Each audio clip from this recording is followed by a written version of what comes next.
Hi there, I'm Dr. Vyvyane Low, and you're on VLMD Rounds, a podcast on medical science and tools to optimize your health.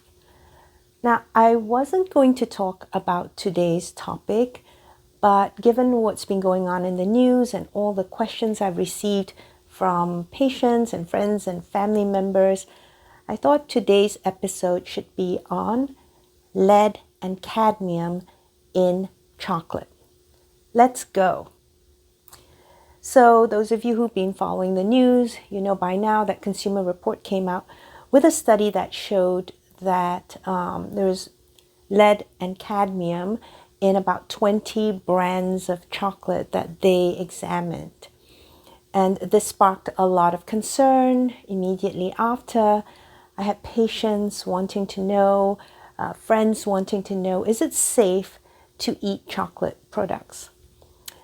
Now, we've known actually for a very long time about this.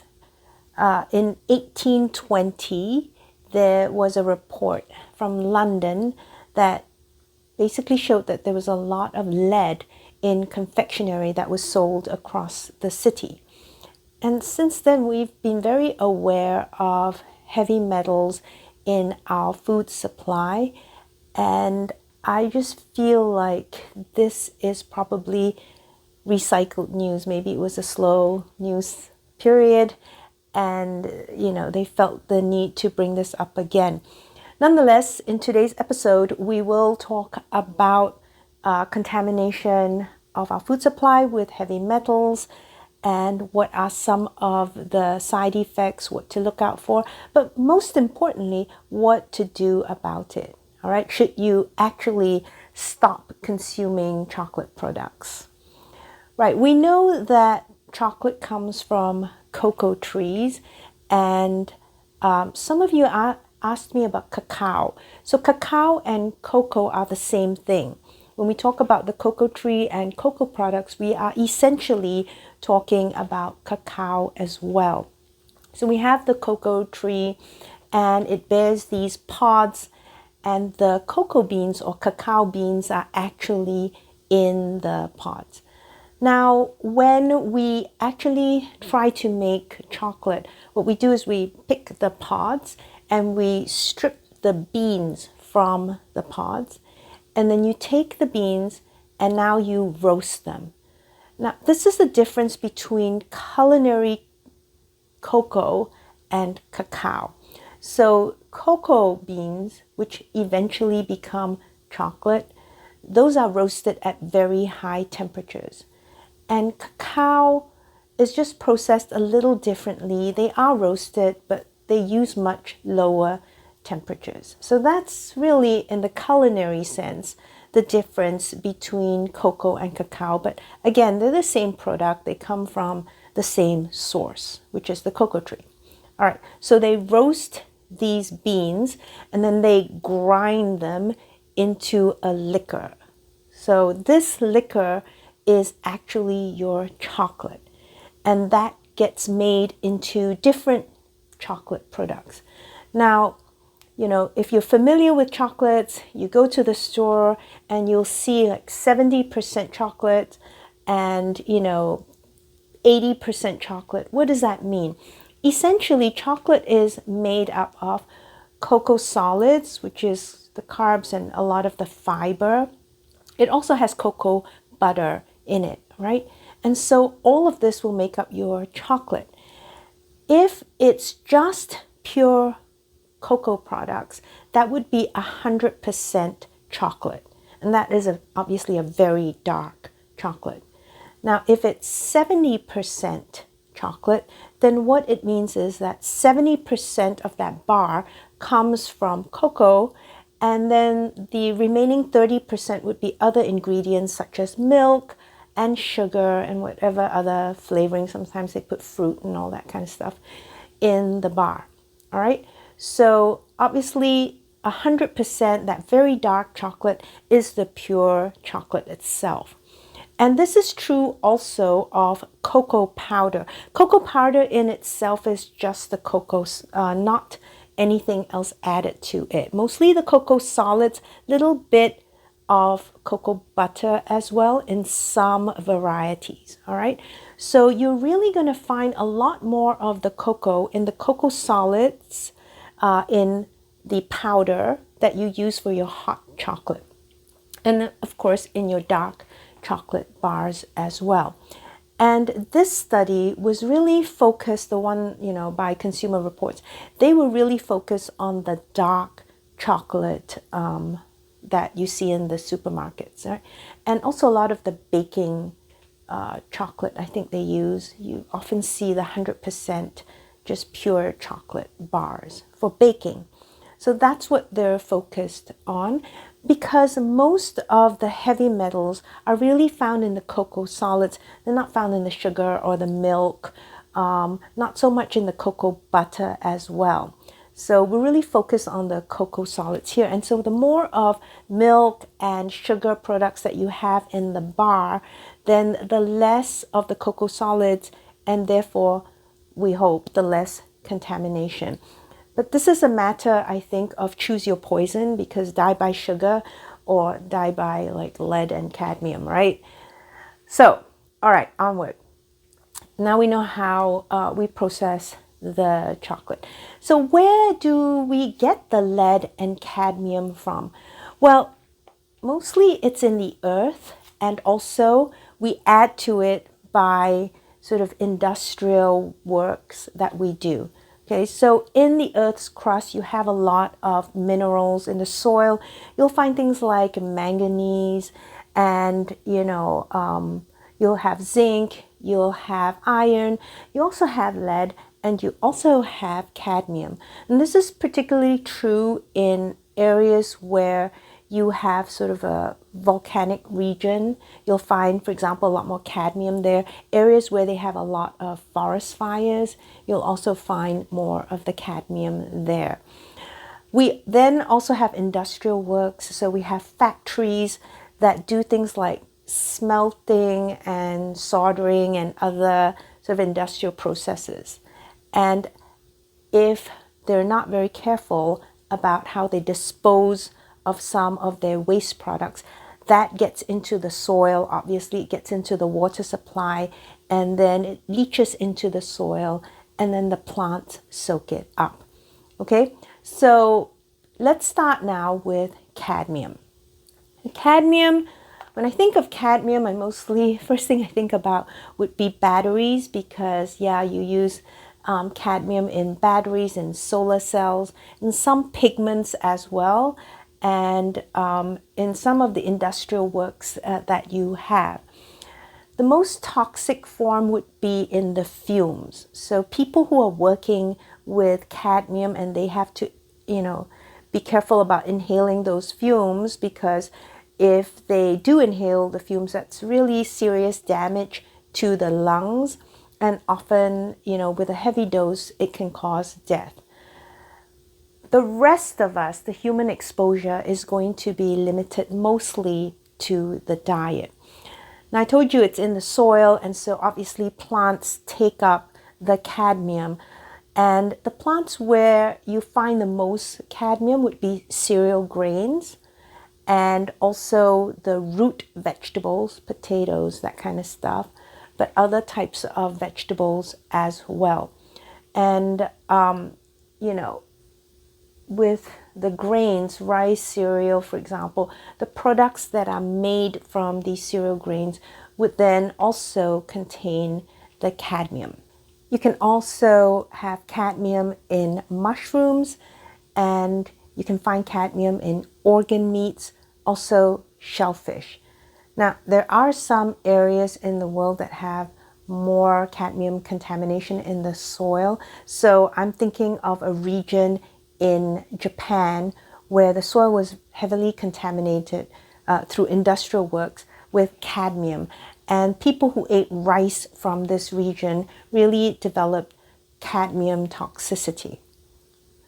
The worst culprit in terms of cadmium would be actually cigarettes. So each cigarette contains about 2 micrograms of cadmium, and about 2 to 10% of that cadmium is transferred through the smoke. So if you're standing around a smoker, you're inhaling some of the cadmium from that cigarette. And remember, I told you inhaled cadmium is really toxic to the lungs. So another reason, A, not to smoke, but B, also to stay away from cigarette smoke.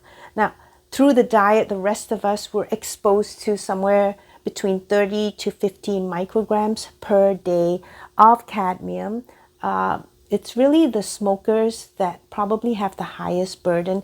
They have about double the cadmium burden of the rest of us, right? So if you're a smoker, you're going to have the heaviest cadmium load.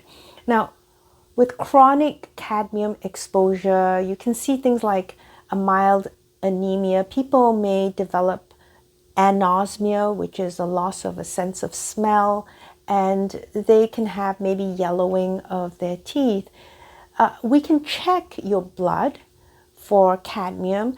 This is going to reflect recent cadmium exposure. So maybe you just inhaled some cadmium at work or something, right? So that's what the blood would tell you, recent exposure. Urinary cadmium is more indicative of your total cadmium burden in your body, right? And obviously, if you have renal disease, that can affect that number as well. 50% of cadmium that goes into your body is accumulated in liver or kidney. And the biggest problem with it is it's excreted by the kidneys, but has a very, very long half-life. And this is also because the cadmium tends to bind to a protein called metallothionein, and this protein keeps being reabsorbed by the kidneys as well. So we keep, trying to get rid of the cadmium, but we're also reabsorbing it. Now, when I looked at the studies for half-life of cadmium in the body, it's in the kidneys 6 to 38 years. 6 to 38 years. So that already tells you we don't know very much, because that's a huge range. 6, 38, in the liver, 4 to 19 years. But, okay, I know it's a huge range, but notice we're talking in terms of years here. We're not talking in terms of days. So most people think that once you ingest the cadmium, it's staying in your body. It's not going anywhere. And we know that, generally in babies, the cadmium levels in their body would be 0, but we start to accumulate more cadmium in our bodies as we age. And that's just because we ingest foods that have the cadmium in them. So that's a natural course. However, obviously, you want to minimize that, because the total cadmium burden as it accumulates is going to cause damage to your body, primarily kidney, liver, bones, okay? So cadmium will increase oxidative stress. It will increase the formation of free radicals or reactive oxygen species and cause lipid peroxidation. So it damages lipids, which are in cell membranes, for example, all over your body, right? They also will decrease glutathione levels in your body, because glutathione is an antioxidant, and you have so much oxidative stress from the cadmium that you deplete the body of glutathione. You increase a lot of the inflammatory cytokines, and you also decrease nitric oxide formation. So nitric oxide is something that helps your blood vessels dilate, relax, so it lowers your blood pressure. It's very good for the health of your blood vessels, but cadmium can decrease the formation of nitric oxide. And of course, it can damage DNA and it can cause mutations, which is why it is considered a carcinogen. So we can see here that not a good idea to consume cadmium. So that's all the bad news. I have some good news. I really do. I really do have some good news. And, it's this. When I was looking around, it turns out that really only 6% of ingested cadmium is absorbed.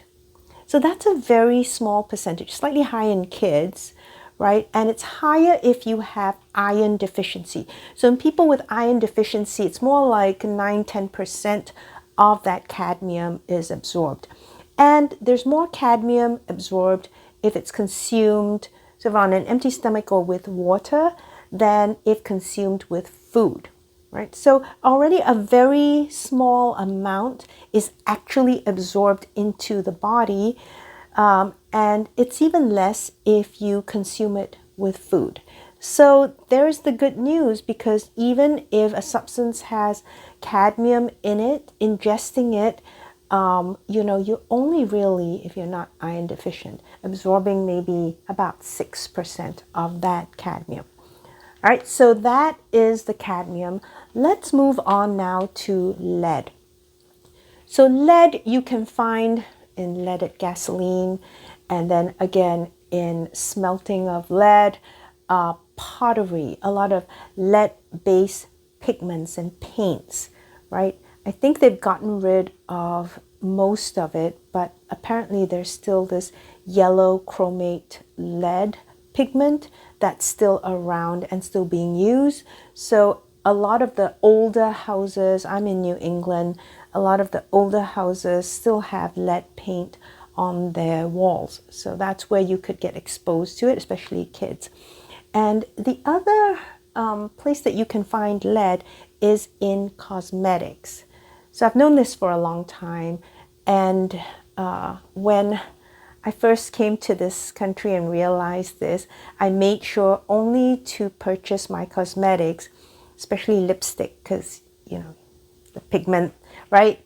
There's lead products in the lipstick, for example, and I didn't want to be ingesting that. So I would wait for my trips back home, and then in transit, I would try to buy my makeup in Europe, because they have stricter laws and they don't allow lead products in their cosmetics. So I would wait until I was traveling and in transit go to the duty-free shops and buy my lipsticks there. I think it's better now. I've seen a lot of lead-free products here in America, so it's not as bad as, several years ago even, but certainly there might still be lead in some of your cosmetics. And lead affects basically every organ in your body, and especially the central nervous system, the CNS, which involves your brain, right? And kids, it affects adults, but kids, of course, are most vulnerable, and that's because they have a lot more soft tissue. So we've seen with kids that they have cognitive defects, they have lowered IQ, learning deficits, and behavioral problems when they've had a huge lead burden in their bodies. Adults, long-term exposure of adults to lead have been correlated with lowered cognition, and also interestingly increased blood pressure, some anemia, kidney damage, preterm labor for pregnant women, and also infertility in males. Now, for lead, we can look at the blood for lead levels, but it's not really correlated to symptoms. So in 2012, the CDC basically gave the levels for, max levels for lead in the blood. For adults, that's 10 micrograms per deciliter. For children, it's 5 micrograms per deciliter of whole blood. But as I said, this only gives the amount of lead in the blood and doesn't tell you how much is actually stored in the body, and it's not correlated to symptoms. So sometimes you can have someone with very low levels and yet they're symptomatic, and then you can have someone with very high blood levels and they're completely asymptomatic.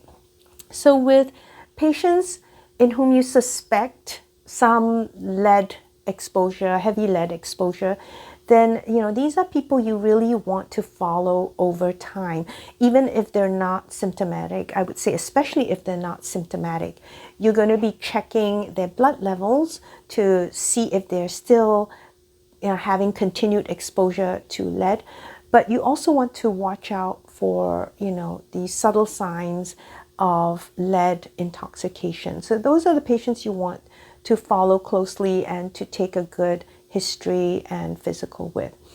Now, lead, it can cause anemia in patients because it interferes with the synthesis of heme, and heme is part of hemoglobin, which is what your red blood cells have to carry oxygen around to different parts of your body. You can see it's very important. So people can develop an anemia with increased lead. And also it can impact cognition really by competing with calcium in these calcium ion channels. So it's a very potent inhibitor of voltage-dependent calcium channels, and it can cause a lot of problems in the brain as a result. I talked about cigarettes and cadmium, right? Well, there's some lead in cigarettes as well, but this is especially true in counterfeit cigarettes. So I know that cigarette prices are high, so sometimes people try to purchase these counterfeit brands, and those brands really have very high levels of cadmium and lead. And you'd be exposing yourself to a lot of these toxic metals by purchasing some of those counterfeit brands. I did say you could find this lead in the lead paints in homes and stuff. So if you're doing any renovations, sanding, removing old paint, you have to worry about intoxication. The other source of lead that people don't often think about is actually in some traditional folk medicines. So they found lead in a significant proportion of Ayurvedic products, in some Chinese herbal medicines. And, growing up in Singapore, we were very aware of that because every now and then there'd be an article in the newspaper about, lead or mercury or some other heavy metal found in some folklore, traditional products, okay? So always be careful and, just kind of be aware that some of these medications may have high levels of heavy metals in them. The lead is actually quite quickly absorbed, and it can affect, as I said, your central nervous system, your cardiovascular system, your kidneys, the immune system, right? The maximum daily intake is supposed to be 1 microgram per day.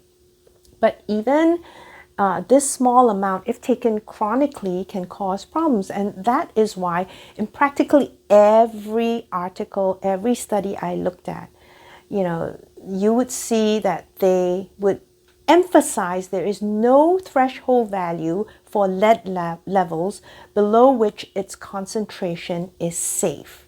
Okay, I'll say that again. There is no threshold value below which lead concentration is safe. In other words, they're trying to tell you, just try not to get any lead in you.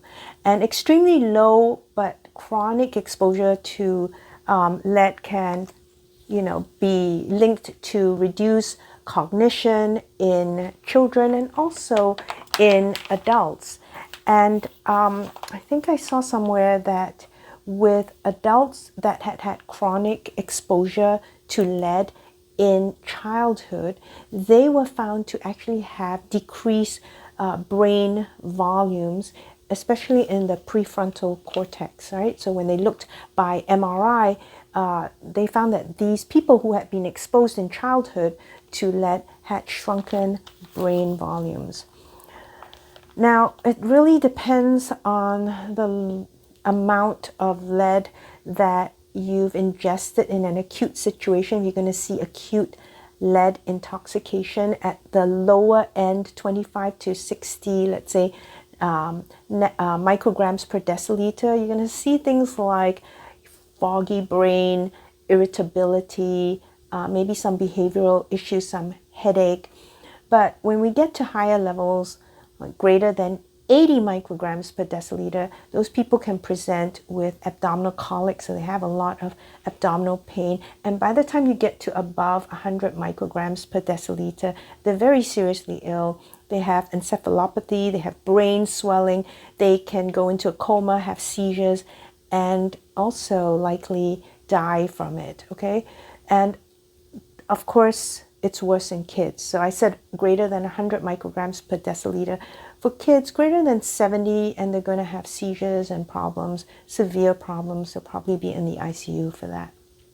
Okay, short-term exposure, you can still have the sort of lesser symptoms, nausea, vomiting, headaches, depression, that kind of stuff, numbness and tingling, but really pretty non-specific with that. And that's why you really have to follow those patients in whom you suspect that chronic exposure to lead.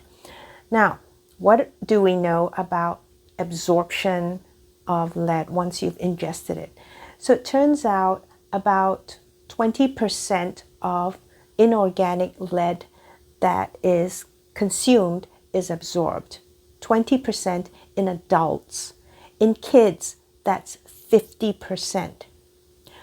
But, and there's a big but, if you're consuming that lead on an empty stomach, then the absorption goes up to 60 to 80% in adults and pretty much 100% in children.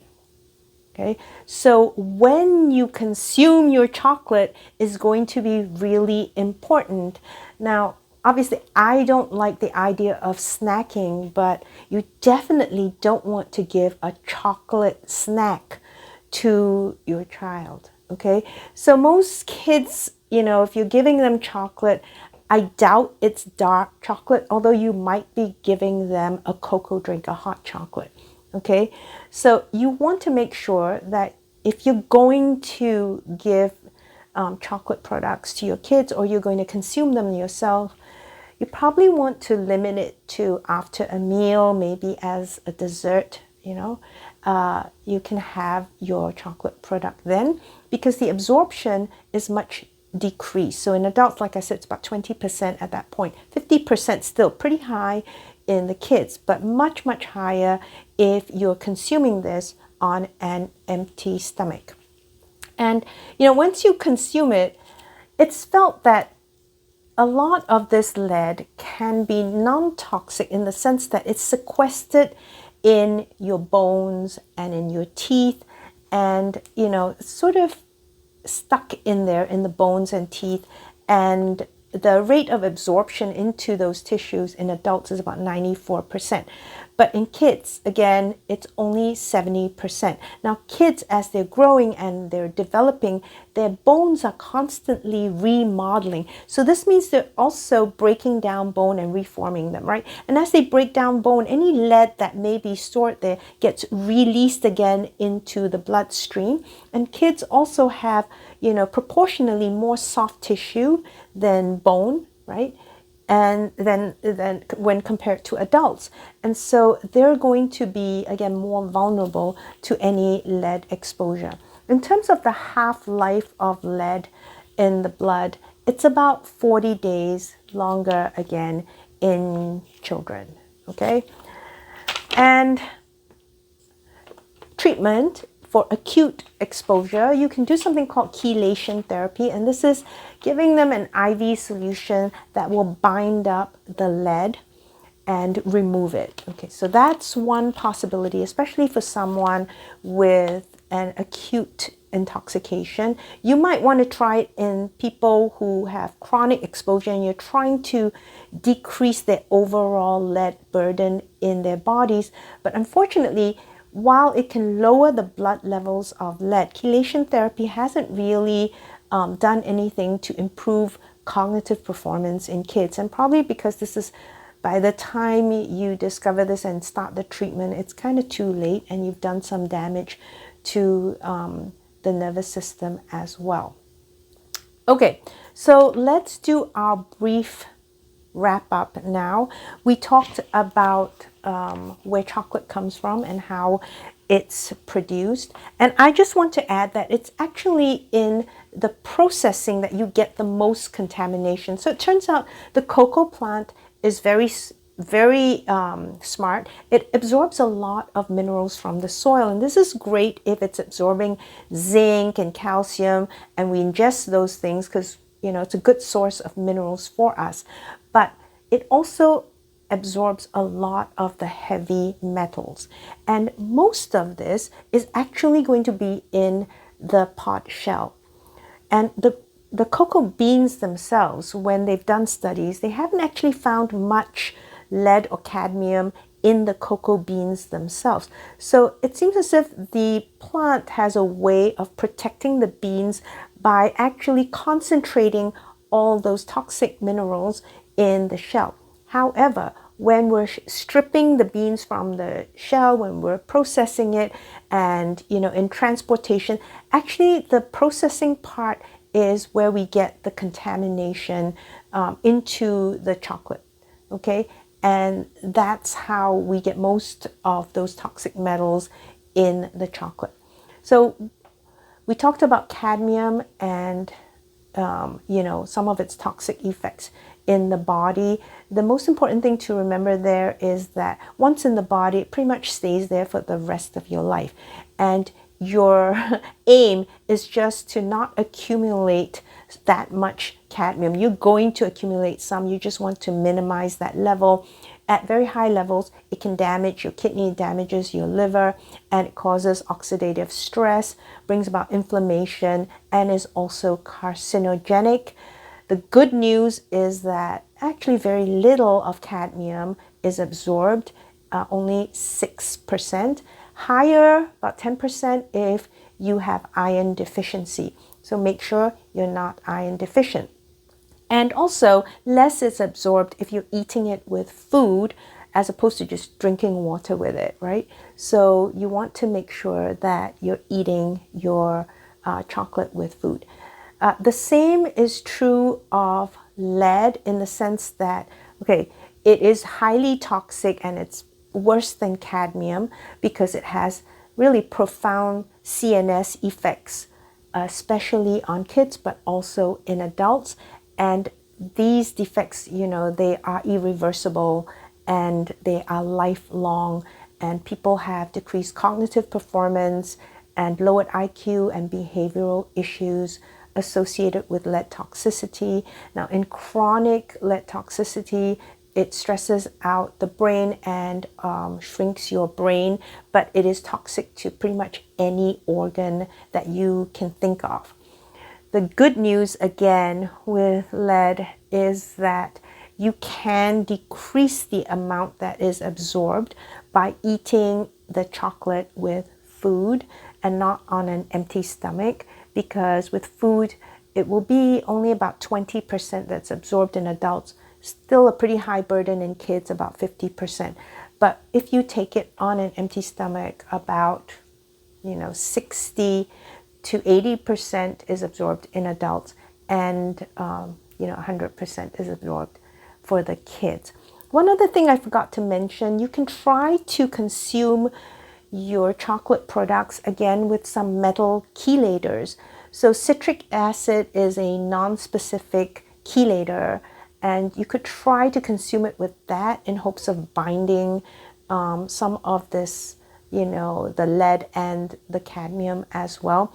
You could also try pyridoxamine and benfotiamine, and these are derivatives of B vitamin. So these are supplements you can take concurrently when you're ingesting the chocolate products, and that might help in binding some of the heavy metals and decreasing the absorption in the body. And importantly, you want to make sure you don't have mineral deficiency. So iron deficiency, zinc deficiency, calcium deficiency can increase the absorption of lead, also of cadmium, right? So you want to correct any mineral deficiencies in the body. Right, I hope that was helpful, and I hope you're breathing a sigh of relief. In short, this is not new. We've known about lead and cadmium, and there are worse products in the food supply. The main thing is to be smart about it. My recommendation is that you pay attention to the dose and the frequency. Obviously, you don't want, actually no one probably should be eating chocolate every day. I know the chocolate lovers are going to have an issue with that one, but in general, I am not a chocolate person. I love vanilla. I did check vanilla, and so far so good, but I think that most of our food supply is contaminated anyway. But bottom line is minimize your exposure, especially your kids' exposure to chocolate products, and make sure that they consume it. If they're going to consume it, they have it with a meal. Okay? That's the big bottom line. Oh, and while we're at it, we might as well also limit the intake of grain-based products, the wheat and also rice, because you're going to find contamination in those products as well. So, no processed foods has always been my rule, and I think that's a good rule to follow. Okay, if you have questions for me, then please join me at my live Q&A. You can go on my website, vyvyanelohmd.com, vyvyanelohmd.com, to get a schedule of the live stream events. And you can also subscribe to my newsletter there. If you found today's episode helpful, then please support my channel. Please like and subscribe, and maybe share this with a friend or two, right? For now, signing out from VLMD Rounds, I am Dr. Vyvyane Loh, and I sing the body electric. Bye.